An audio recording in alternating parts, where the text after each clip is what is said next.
Suntem aici în Sfânta Biserică într-o zi în care în viața tinerilor George Alexandru și Alexandrei se petrece un moment unic, frumos. Iată astăzi, în fața Sfântului Altar, aici în Sfânta Biserică, și-au jurat dragoste neîntreruptă, curată, dreaptă și cinstită până la mormânt, în fața lui Dumnezeu.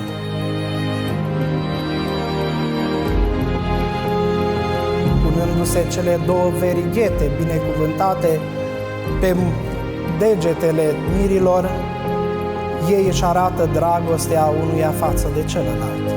Așadar, această zi să fie pentru voi o zi deosebită, importantă.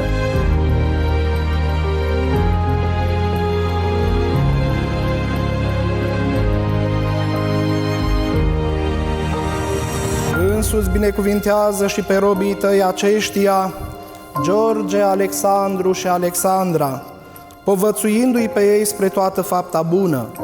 Caută spre robul tău, George Alexandru, și spre roaba ta, Alexandra, și întărește logodna lor în credință, în înțelegere, în adevăr și în dragoste.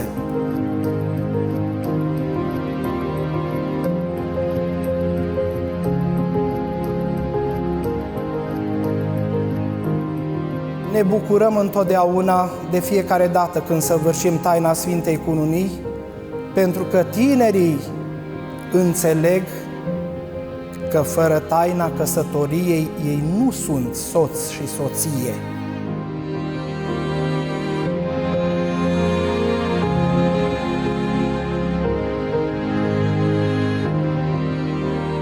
Se cunună robul lui Dumnezeu Alexandru, George, cu roaba lui Dumnezeu Alexandra, în numele Tatălui și al Fiului și al Sfântului Duh.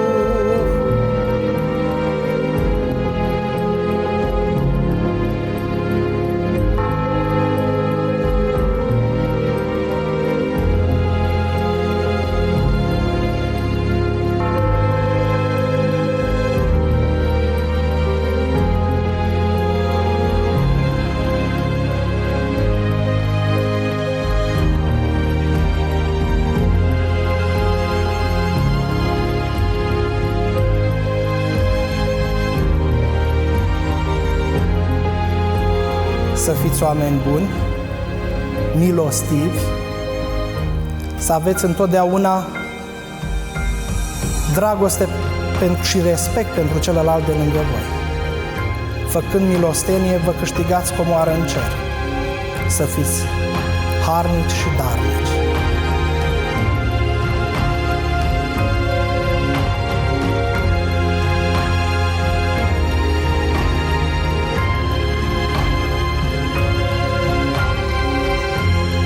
Și bunul Dumnezeu să asculte glasul rugăciunii noastre, să vă dorească înțelepciune, spor în credință și dragoste între voi până la mormânt, acum și în veci. Amin. Să fiți sănătoși!